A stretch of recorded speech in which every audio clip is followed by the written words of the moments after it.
Hello everyone, I'm Chen Xuanzhu and I'm presenting our work at CVPR 2024, Neural Underwater Scene Representation.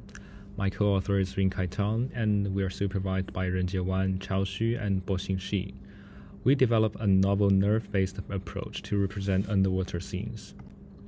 As a background, neural radiance fields have proved effective in scenes above the surface of water by rendering from the density and color of the sampled points, optimizing the neural representation behind it. However, vanilla nerve often fails to represent underwater scenes, such as the exemplar scene shown here. It assumes a blue object is floating, as shown in the depth map on the top right corner here.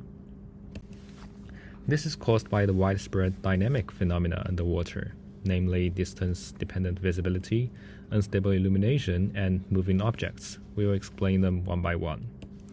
First, an object becomes more difficult to observe as its distance to the camera increases due to the absorbing property of water. This leads to the foremost dynamic factor in underwater scenes, distance-dependent visibility.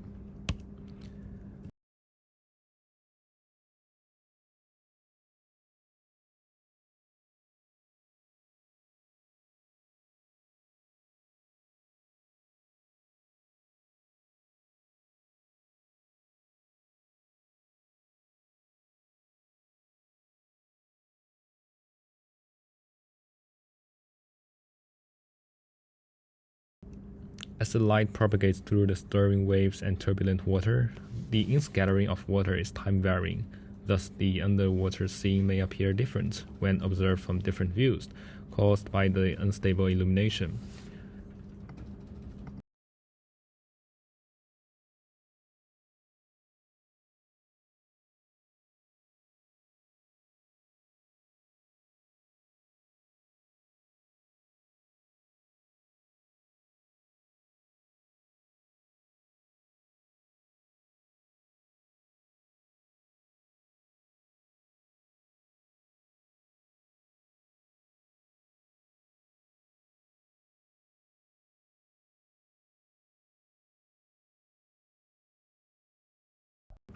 Since we're shooting underwater, the ecosystem with marine life often leads to the third dynamic factors, moving objects, such as aquatic plants and animals, pose challenge to the static assumptions inherent to standard nerve models. The combination of the aforementioned dynamic factors creates an intricate and multifaceted environment that is very difficult for the current nerve models to comprehend and represent accurately. Thus, finding a way to manage such an environment is crucial for the neural representation of underwater scenes. We simulate the distance-related attenuation of the water medium based on a simple physics model by viewing the water as semi-transparent. An illumination field and a self-adaptive tone mapper module are designed to mimic the unstable illumination observed underwater. Our model is trained following a separated reconstruction scheme, composed of a static branch aiming at the still structures and a dynamic branch for moving objects, leading to a more robust optimization.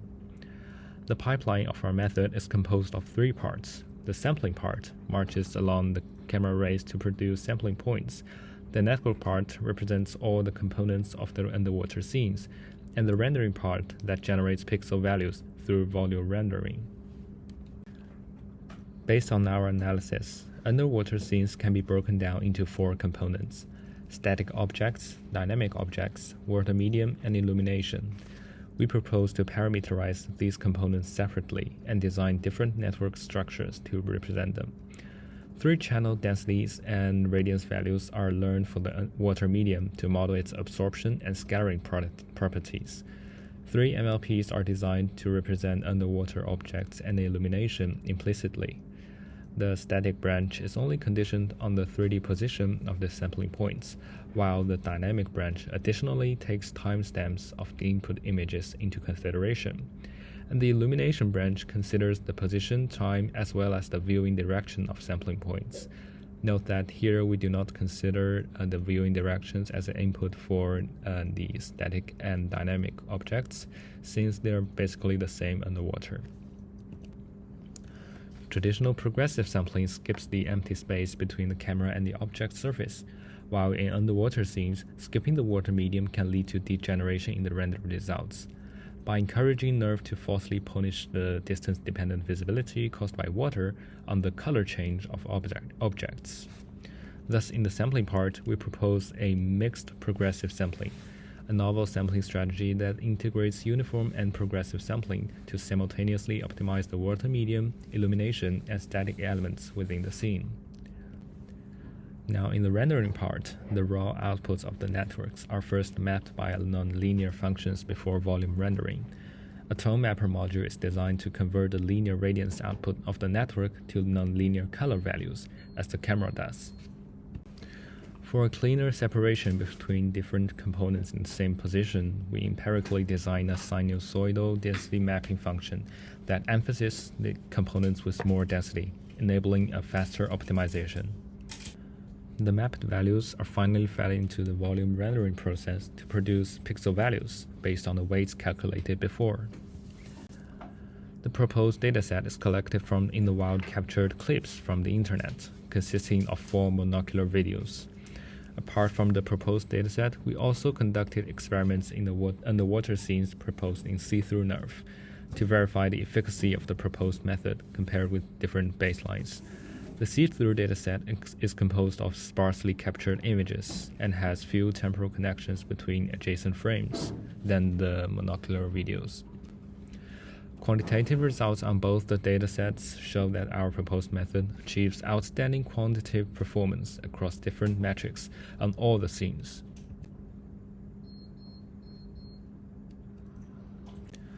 Now, qualitative results on the see-through dataset show that the static version of our method, proposed T, where we remove the time-varying components, including the time embedded in the illumination fields and the dynamic branch as well, shows better fidelity, more intricate details, and fewer floater artifacts compared with other methods, which demonstrate the robustness of our approach across various underwater environments. Note that the scenes in see-through dataset mostly contain static scenes, and see-through NERV itself does not take time into consideration, so we remove the time input for fair comparison here. This is another scene from the see-through dataset. For monocular videos, we compare the proposed method with instant NGP, see-through NERV, and dynamic NERV. Rendering results show that the proposed method achieves outstanding performance in these challenging scenes, reconstructing the opaque static background, while also modeling the trajectory of moving fish and time-related changes of illumination, while instant NGP and see-through NERV can only produce static results, and the dynamic NERV suffers from low-quality reconstruction results. To verify the efficacy of the water medium parameters in the model, we also try removing it from the final rendering process and obtain a realistic effect of a drained underwater scene.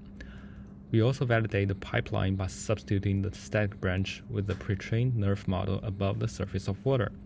For example, these two scenes are selected from the LLFF dataset and create an immersive feeling of being in an underwater city. For more results or more insights, please visit the project page shown in the left or the homepage of the Camera Intelligence Lab at PKU. Thanks for your attention.